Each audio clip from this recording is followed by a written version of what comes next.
আবার যদি আওয়ামী লীগকে ইলেকশন করতে দিতে হবেও এদেশে যদি নির্বাচন করতে হয়, চিফ অ্যাডভাইজার বলেছেন আওয়ামী লীগকে আমরা যে কোনো মুহূর্তে নিষেধাজ্ঞা উড্ড করে নিব। কেন বলছেন? আপনাকে পার্টিসিপেটরি ইলেকশনের প্রয়োজন আছে। ওয়েস্টার্ন ওয়ার্ল্ড যারা বলছে যে আপনি দলকে নিষিদ্ধ করতে পারবেন না, ব্যক্তিকে করতে পারবেন। একটা দল ইজ এ ইনস্টিটিউশন, একটা দলের সবাই অপরাধী হতে পারে না।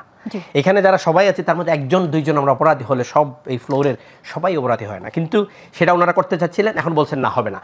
আমরা মনে করি বিএনপিও চাচ্ছে বাংলাদেশের যদি পিআর পদ্ধতি, এখন আমি আপনার গ্রামে যাই, উনি ওনার এলাকায় যায়, আপনি যান, গিয়ে যদি বলেন পিআরে নির্বাচন হবে, বলবেন পিআরটা কি?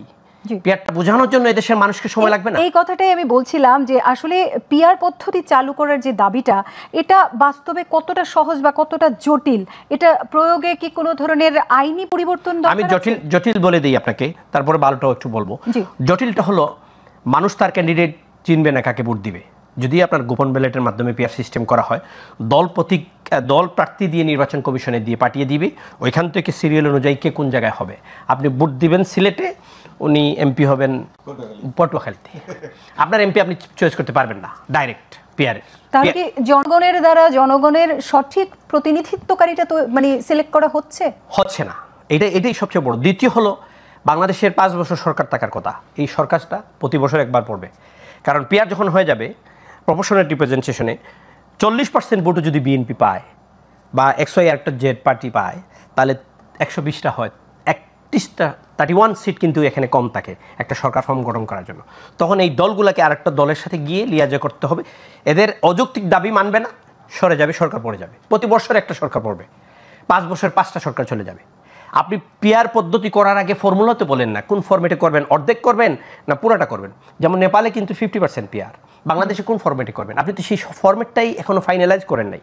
জামাত বলল আপার হাউসে পিআর হবে, লোয়ার হাউসের কোনো আলোচনাই ছিল না পিআরের, কিন্তু আবার জামাত আন্দোলনে চলে গেছে। জামাত এই আন্দোলনে আপার এবং লোয়ার হাউস জাতীয় এবং স্থানীয় উভয় কক্ষেই তারা পিআর চাচ্ছে। এটা আপনাকে বলছিলাম যে ঐকমত্য কমিশনের আলোচনায় যা আছে রেকর্ড আমাদের কাছে, তারা কখনো লোয়ার হাউসের পিআর পদ্ধতি চায় নাই, আপার হাউসে চেয়েছে। এখন আন্দোলনে টেবিলে বসা অবস্থায় আন্দোলনে চলে গিয়ে বলছে না আপার হাউসেও লাগবে, লোয়ার হাউসে লাগবে। এখন বাংলাদেশের মানুষ কি যাবে? আপনি কি চাচ্ছেনটা কি? যে আগামীতে নির্বাচনে যদি মানুষের ভোটার উপস্থিতি আপনাদের বাড়াইতে হয়, আওয়ামী লীগ যেভাবে করছে নির্বাচন, তো পুরস্কার ঘোষণা করতে হবে যে এই সেন্টারে যে ভোট দিবে আমরা 10টা পুরস্কার দিব। এখন এত বড় একটা পুরস্কার, সবাই পুরস্কারের জন্য ভোটে যেতে পারে। এত নিচে নেমে গেছে ভোটার উপস্থিতি। এখন আপনি আওয়ামী লীগকে বাদ দিবেন, জাতীয় পার্টিকে বাদ দিতে কেন বাদ দিবেন? 13 মাস পরে হঠাৎ করে জামাত কেন চাচ্ছে জাতীয় পার্টিকে নিষিদ্ধ করতে হবে? এতদিন গেল আওয়ামী লীগের নিষিদ্ধ বা স্থগিতাদেশ দেওয়া হলো, কিন্তু জাতীয় পার্টির ব্যাপারে আলোচনা হলো না। নির্বাচনের শিডিউল ঘোষণা করবে নির্বাচন কমিশন, সরকার মনস্তাত্ত্বিকভাবে সিদ্ধান্ত নিয়েছে যে আমরা প্রিপারেশন নিয়েছি, নির্বাচন হবে। হঠাৎ করে জামাত টেবিলে বসা অবস্থায় এই আন্দোলনটা কেন, এই 5 দফা কেন? এখনো আলোচনা চলছে ঐক্যমত কমিশনের, যেটা আমার মোশাররফ ভাই বলল। এবং দেখেন এই ঐক্যমত কমিশনে কাদেরকে নিয়েছেন, সবগুলা মিলে 30, 32, 33টা দল মিলেও কিন্তু 1 থেকে 2% ভোট হওয়ার সম্ভাবনা নাই। কেন? সবচেয়ে বড় স্টেক হোল্ডার হলো বিএনপি, জামাত আছে, তাদের ভোট আছে 5-7%। বাকি বাদ দিলেন, এখানে আওয়ামী লীগের তো বাদ দিয়েছেন, জাতীয় পার্টিকে আলোচনায় রাখছেন না। আপনি যে সিদ্ধান্তটা নেবেন সেই সিদ্ধান্তটা আপনার কতটুকু মানে ইউনিফাইড, মানে কতটুকু এই জাতির আকাঙ্ক্ষা পূরণ করবে? আওয়ামী লীগকে আমরা বাদ দিয়ে দিতে কি পারি আজকে ডক্টর মোহাম্মদ ইউনূসের বার্তার পর? আপনাকে একটা রেফারেন্স এটার মাধ্যমে প্রথমেই দেই। নেপালের সরকার সরে গেছে, আপনি জানেন। সেখানে নেপালের সুশীলা কার্কি হয়েছেন অন্তর্বর্তীকালের সরকারের প্রধান, সাবেক চিফ জাস্টিস। উনি বলেছেন শাসন ব্যবস্থা সংস্কার করার এখতিয়ার অন্তর্বর্তীকালীন সরকারের নেই। That is her quote. আমি আপনাকে লাইভে বলে যাচ্ছি, উনি বলেছেন, এবং আমি এটা রেফারেন্স রেখেছিলাম, রেফারেন্স থেকে নিলাম। আপনি বৃহত্তর একটা গোষ্ঠীকে বাদ দিয়ে কোনো সংস্কার করতে পারবেন না।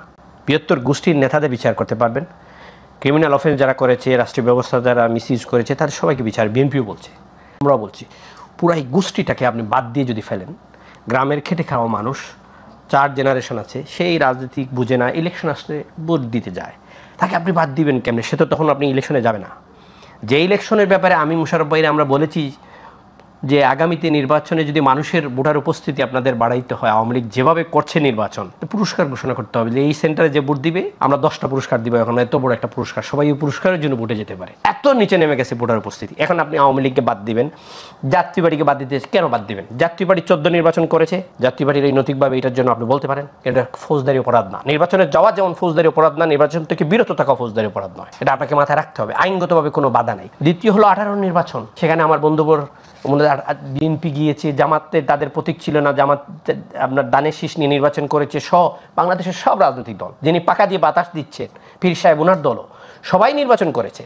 আমরাও করেছি 18-তে। 14-র পরে কিন্তু বিএনপি সমস্ত নির্বাচনে প্রতিদ্বন্দ্বিতা করেছে এবং 5টি মেয়র নির্বাচনে জয়ী হয়েছে বিএনপি। এটা তাদের সাংবিধানিক অধিকার, তাদের নেতা কর্মী জনগণ সাপোর্টাররা ভোট দিবে।